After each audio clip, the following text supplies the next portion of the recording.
አይሆንም ነገ ጠዋት እጅሽን ትሰጫለሽ ወይም ደግሞ እኔ ልጁን ገድየዋለሁ ብዬ እጄን እሰጣለሁ ምን ልጅን አዎ ኤቢን ለፖሊስ አሳልፌ እሰጣለሁ ኧረ እንዴ አርጁን እኮ ይቀየራል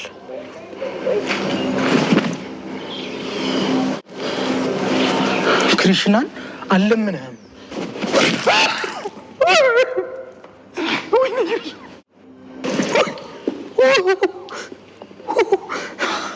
ምን አይነት ሰገጤ ነው ግመና ለዚህ አሞት ነው ሴት የምትመኘው ገልበህ ብሸና ይሻልሃል ሽንታ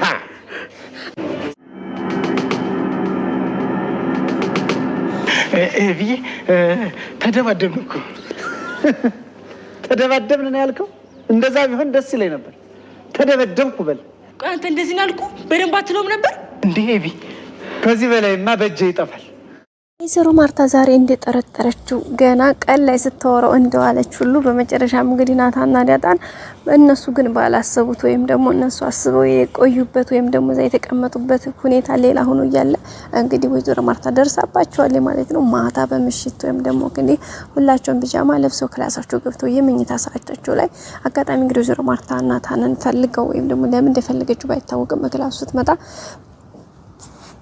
በሩ ስታንኳኳ እንግዲህ በሩ ሲከፈትላት ውስጥ ያገኘቻት ዳጣንና ናታንን ነው። በጣም ነው የደነገጠችው ቤተሰቦቻችን በጣም ማለት ነው።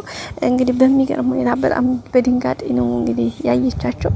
እሱም እንግዲህ ምንድነው ገና ስታያቸው ነው የደነገጠችው ማለት ቆንጂት ምን ትሰሪያለሽ እዚህ ምናምን ያለቻት እና ዳጣ እንግዲህ በጣም የደነገጠችው በነገራችን ላይ ዛሬ የተገናኙት እነሱ ሌላ የፍቅር አጫውታቸው ምናምን ሳይሆን ያው እንደሚታወቀው ናታንና ዳጣው በርግጥ እነሱ የራሳቸው አሁንላቸው ቀን ላይ ነው ሲጫወቱ በራቸውን ቆልፈው ብዙ ነገሮችን ሲያወሩ ምናምን ነበረ ስለ ወደፊታቸው። እንግዲህ ዳጣም ደግሞ ደረጀ በቃ ተስፋለኝ ካንቺ ብዙ ነገር ጠብቃለሁኝ ተከሽኛለሽ ከስሻለሁኝ የሚል ነገር ባለፈው ብሎ አስነበረ እሱ ነገር በጣም በአእምሮዋ እየተመላለሰ ነው። በቃ እንዴት ነው እንደዚህ ያለኝ ምናምን እያለች ራሷን በጣም ትያለች ነውና እንግዲህ ዛሬ በዛ ምክንያት እንግዲህ ምንድነው ቆይ ከምን አንፃር ነው ምናምን እያለች ራሷን እየጠየቀች ነበርና በዛም ጉዳይ እንግዲህ ናታን ጋር እናንተ በቅርብ እንቀባይ መስኝ ምክንያቱም አባዬ አሁን ሁኝ ያለኝን አድርግ ያለኝን ነገር ሁሉ ነው ማድረግ የምችለው ምክንያቱ ደግሞ እንደነገርኩ ነው ምክንያቱም አባዬ እኔ ላይ ብዙ ተስፋ ጥሎብኛል ብዙ ነገሮችን ባደራ መልክ እኔ ጋር አስቀምጧል እሱን ነገር ደግሞ ወድጄ ሳይሆን ተገድጄ መፈጸም አለብኝ ናታን ስለዚህ በዛ ጉዳይ ነው ስለዚህ እንደዚህ ነው ምናምን ብላ እንግዲህ አስረድታው ነበር ስታስረዳው ናታንም እንግዲህ እንደ ዳጣ ተረድቻለሁ ይሄ እኮ በጣም ቀላል ነገር ነው ምክንያቱም አንቺ ለአባትሽ ያለሽን ክብር እየከፈለልሽ ያለው መስዋዕትነት ለዛ ነው አንቺ እያሰብሻለሽ እሱን ደግሞ እኔ ጠንቅቄ ረዳሻለሁ ግን ደግሞ ይሄ እኔና አንቺን ፍቅር ላይ የሚያደርሰው ተጽዕኖ አለሽ ብለሽ ታስቢያለሽ ስላት አዎ እንዴ ምክንያቱም አሁን ላይ እኔ አባዬ ለምን ብሎ እስከጠየቀኝ ድረስ ሁሉም ነገር አሁን ስለ አባቴ ነው መታዘዝም ማድረግም የምፈልገው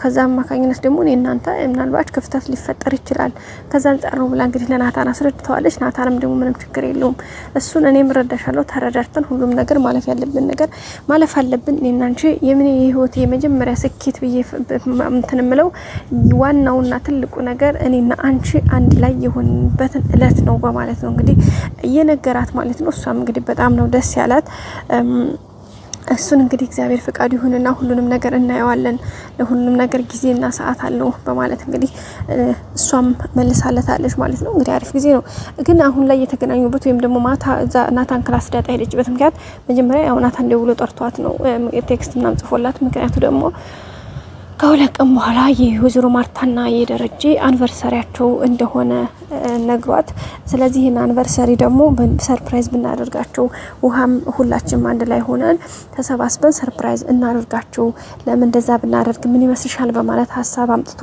እሱን ሐሳብ ደግሞ ዳጣም እንዴ በጣም ደስ ይለኛል እንደውም ይሄ ቤት ደስታ ከራቀዋል ደርቧል ስለዚህ ይሄን ነገር በዚህ መልኩ ብናደርግ በጣም ትልቅ ቫልዩና ተጠቃሚዎች ነን ስለዚህ ያልከው ነገር ትክክል ነው እንጂ ውሸት ወይም ስህተት አይደለም ትክክል ነህ፣ በቃ ይሄን ነገር እንዴት እናደርግ፣ ምን ያስፈልጋል ስትለው እንግዲህ ሁሉም ነገር በእኔ ጣዩ ሁሉም ነገር እናስተካክለዋለን፣ ግን ደግሞ አብረን የምናየው ይሆናልና አንቺ አብረሽ ከሆንሽ ሁሉም ነገር እናስተካክለዋለን ያላት ናታን።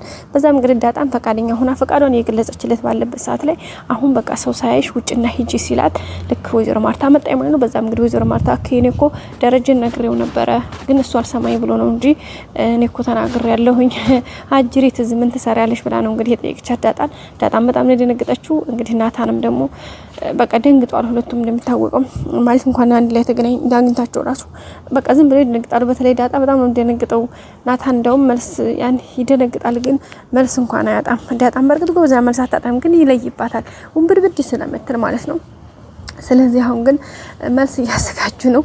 በተለይ ደግሞ እንደሚታወቀው ቀን ላይ ማርታ ለደረጀ ለዳጣ ለሰላም ማን ነው ይቅርታ ለአብጌል ለዚህ ሁሉ ድክራይ መግባት ምክንያት ናታን የዳጣን መውደድ ነው። ዳጣና ናታን የሆነ ነገራቸው ምንም አላመረኝም ካሁን ቀደም ደጋግሜ ነግሬያለሁ። አብጌል እኮ የምታይበት አንጻር በጣም ትንሽ እንትን ስለሚል ነው እንጂ መቼም ተሳስታ አታውቅም።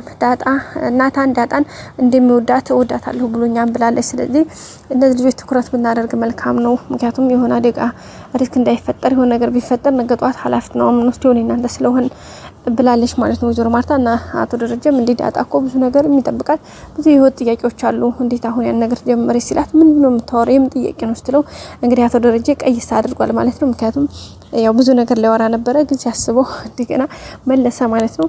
አይ ማለት ገና ልጅ ናት ብዙ ነገር ይጠብቃታል ብዬ ከዛ አንፃር ነው ያልኩት ማርትዬ ምናምን ብሏታል። እሷም እንግዲህ አይ አንተ አታውቅም እኔ ነገር ያለው ለማንኛውም እሱን እንግዲህ ማመከታተሉ አይከፋም ነው ያለችው። እሱም እንግዲህ አቶ ደረጀ ምንም ችግር የለውም ዳጣ ይሄን ነገር ጀምረው ከሆነ እኔ ራሴ ጠይቃቸዋለሁ ጠይቃታለሁ ዳጣ ምንም አይነት ነገር አትደብቀኝም ብሏታል።